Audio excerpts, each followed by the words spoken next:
जय हिंद दोस्तों। कैसे हैं आप सभी अच्छे होंगे, मस्त होंगे और पढ़ रहे होंगे। चलिए आज क्वेश्चन वो क्लास 10 का है जो बहुत ही इम्पोर्टेंट क्वेश्चन है, तो आप लोग देखिएगा और समझिएगा। क्वेश्चन वो कह रहा है एक समकोण त्रिभुज की ऊंचाई इसके आधार से 7 सेंटीमीटर कम है। यदि कर्ण 13 सेंटीमीटर का हो तो अन्य दो भुजाएं ज्ञात करना। अन्य दो भुजाएं ज्ञात करना है। वो हमें फिलहाल दिया हुआ नहीं है कि कर्ण दिया हुआ है, लेकिन लंब और आधार दिया हुआ नहीं है। तो हम दोनों भुजाओं को ज्ञात करना है, तो हम दोनों भुजाओं को ज्ञात करेंगे। सबसे पहले वो क्या होता है देखिएगा, यहाँ देखिएगा 90 डिग्री पर हम लोग क्या करेंगे, समकोण त्रिभुज जो होता है एक कोण जो होता है वह 90 डिग्री का होता है। आप सभी लोग इस बात से परिचित होंगे। इस प्रकार से जो कर्ण होगा वो ये है, तो यहाँ लिखिएगा कर्ण कितना है 13 सेंटीमीटर। कितना हुआ 13 सेंटीमीटर कर्ण है। लेकिन हमें क्या ऊंचाई और आधार पता है, आधार नहीं पता है और न ही ऊंचाई पता है। तो देखिएगा हम आधार को भी पता करेंगे और ऊंचाई को भी पता करेंगे। तो यहाँ से चलेंगे हल से। हल सबसे पहले हम मानेंगे किसके बराबर मानेंगे वो देखिएगा। कह रहा है समकोण त्रिभुज की ऊंचाई जो होगा क्या होगा वो, ये जो है ऊंचाई है यहाँ से यहाँ तक की, जो ये आधार से 7 कम है। क्या है वो, आधार से 7 कम है। तो यहाँ लिखेंगे माना के आधार x है। क्या है बाबा, आधार जो है x है। माने क्योंकि आधार जब x रहेगा तो इसको क्या हम x माइनस 7 नहीं कर सकते हैं, तो हाँ कर सकते हैं। तो यहाँ लिखेंगे ऊंचाई बराबर, तो ऊंचाई बराबर क्या हो जाएगा x माइनस 7। किससे, तो प्रश्न से कह रहा था क्या चीज, ऊंचाई इसके आधार से 7 कम है। तो कम है वो, तो कम हम लिख दिए हैं। अब चलेंगे क्या चीज, अब दोनों भुजाओं को ज्ञात करना है। इस x बराबर हमें ज्ञात करेंगे तो दोनों भुजा हमें आसानी से ज्ञात हो जाएगा। तो चलेंगे समकोण त्रिभुज में एक फार्मूला होता है वह पाइथागोरस फार्मूला। ऊपर चलेंगे देखिएगा, चलेंगे पाइथागोरस प्रमेय से।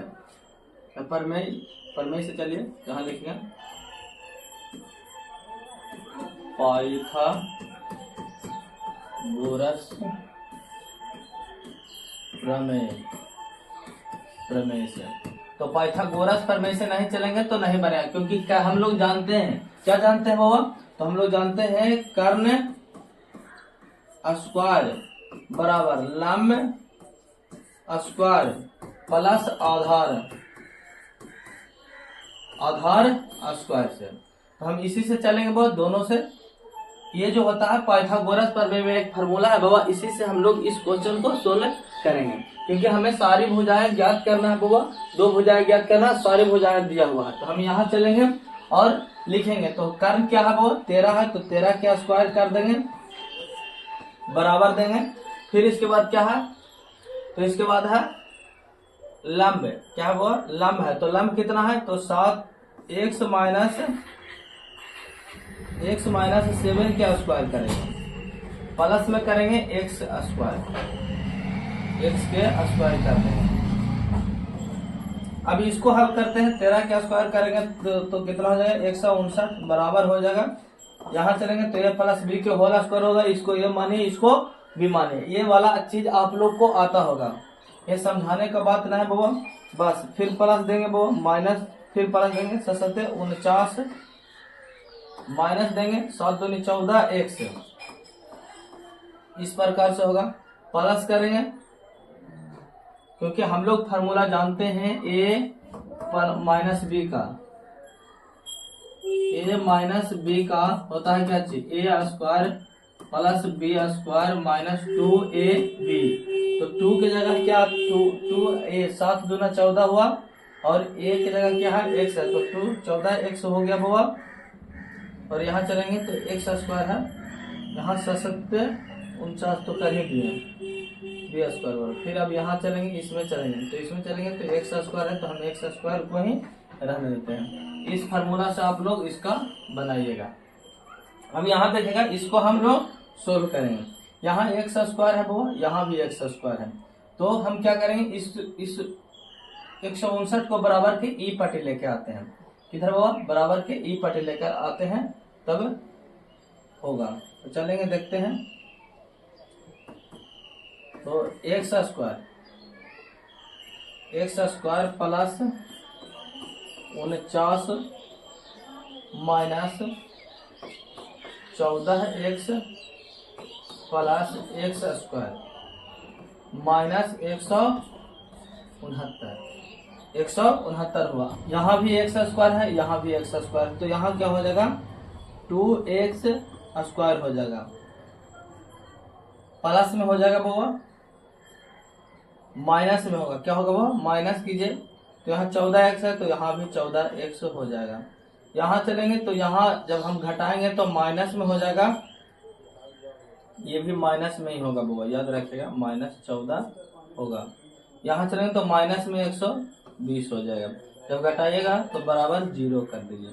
अब चलेंगे, हम इस दोनों में क्या चीज कॉमन लें कि हमें जो समीकरण है वह छोटा हो जाए। तो देखिए सभी में 2 मिल रहा है, तो हम 2 को कॉमन लेते हैं ताकि आसान हो जाएगा।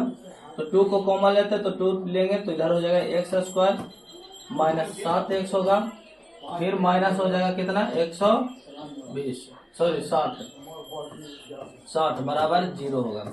अब इधर से इस 2 को बराबर के ऊपर ले जाएंगे तो 0 हो जाएगा, स्वाभाविक बात है वो। तो यहाँ जो समीकरण हमारा बच जाएगा वह बच जाएगा x square minus 7x minus 60 बराबर 0। ये समीकरण हमारा निकल कर क्या है। अब इसी समीकरण को हमें हल करके दिखलाना है, हल करके दिखलाना है। देखिए आप छोटा थोड़ा सा कर देते हैं ताकि आप लोग को दिखे, इधर कर देते हैं।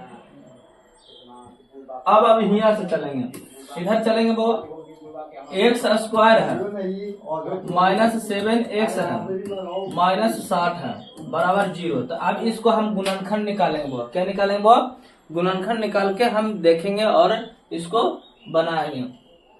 तो गुणनखंड निकालने आप लोग को आता होगा बुआ। चलिए यहाँ देखिएगा, 60 को हम कैसे तोड़ेंगे, तो 12 5 60। क्या हम 12 5 60 तोड़ेंगे तो 7 5 12 होता है। तो हाँ, आप लोग जानते हैं कि यहाँ जो हो जाएगा, ये जो होगा ये गुना होगा इस प्रकार से। देखिएगा यहाँ होगा एक्स स्क्वायर होगा प्लस में a plus B plus minus, यहाँ भी हो सकता है यहाँ भी हो सकता है, a गुने b। ये वाला द्विघात समीकरण है बउआ। द्विघात समीकरण को इस प्रकार से हम लोग सोल्व करते हैं, यही चीज होता है बउआ। तो हाँ यही चीज होता है। तो हम इसको तोड़ेंगे कैसे, 12 5 60 से। तो यहाँ हो जाएगा x square minus 12x plus 5x minus 60। अब क्या कीजिएगा, ये दोनों को गुना कीजिए, इतना आता है कि ना, और ये दोनों को जोड़िए और घटाइए, क्या 7 माइनस 7 आता है। तो हाँ स्वाभाविक बात है बुआ, क्योंकि 12 में से 5 घटाते तो -7 बनता है, और ये प्लस माइनस करेंगे तो माइनस होता है, और 12 5 60 भी आता है कि ना। तो चलिए हम इसी प्रकार करते हैं। तो x को हम यहाँ पे कॉमन लेंगे, क्योंकि दोनों में x मिल रहा है, तो x को कॉमन लेंगे तो यहाँ बचेगा x माइनस 12। अब इधर भी क्या आना चाहिए, x माइनस 12 ही आना चाहिए। तो यहाँ क्या हम प्लस में 5 लेंगे तो नहीं हो जाएगा, प्लस में 5 लेंगे तो 5 को बाहर निकालेंगे तो यहाँ x बचेगा, और यहाँ पे 12 5 60 बचेगा। तो एक जो गुणांक हमारा निकल करके हुआ x प्लस 5 निकल करके आया, और एक जो निकल करके आया है x माइनस 12 निकल करके आया है। ये गुणनखंड बराबर दे दीजिए, 0 दे दीजिए, 0 दे दीजिए। अब x बराबर यहाँ चलेगा तो -5 होगा, x बराबर इधर चलेंगे तो 12 होगा। क्या होगा वो, 12 हो जाएगा। अब हम माने थे क्या वो चीज, तो देखिएगा यहाँ थोड़ा सा नीचे चलते हैं और देखेंगे हम लोग यहाँ पे क्या माने थे। माने थे हम लोग कि जो x होगा वो क्या है, आधार है। तो यहाँ हम लिखेंगे आधार बराबर, आधार बराबर जो होगा x बराबर हो जाएगा 12। कितना होगा वो, 12। यहाँ जो होगा वह 12 आएगा। अब x माइनस ऊंचाई बराबर, तो यहाँ चलेंगे ऊंचाई लिखेंगे, ऊंचाई बराबर जो होगा x माइनस 7 बराबर कितना होगा देखिएगा, तो 12 माइनस 7 बराबर होगा 5। तो यहाँ जो होगा वह 5 आ जाएगा। क्या आ जाएगा? 5। और यहाँ जो आएगा वह 12 आ जाएगा। क्या आप लोग को अच्छे तरीका से समझ में आ गया होगा? क्योंकि इसमें कुछ नहीं है, वह सिर्फ मानना था। और हम पाइथागोरस प्रमेय से बनाएंगे तो आसानी तरीका से हमें द्विघात बहुपद हमें निकाल करके आ जाएगा। और उसी द्विघात बहुपद को यहाँ पे हम लोग सोल्व किए हैं। और इससे ज्यादा इसमें कुछ भी नहीं है, ताकि हम उस चीज को समझ सके। बस क्वेश्चन को आप लोग पढ़िए, क्वेश्चन के बाद आप हल आसानी से निकाल सकते हैं। तो आप लोग को समझ में आया होगा। तो आप लोग जरूर हमारे चैनल को सब्सक्राइब कीजिएगा और इस वीडियो को शेयर जरूर कीजिएगा। जय हिंद, जय भारत दोस्तों।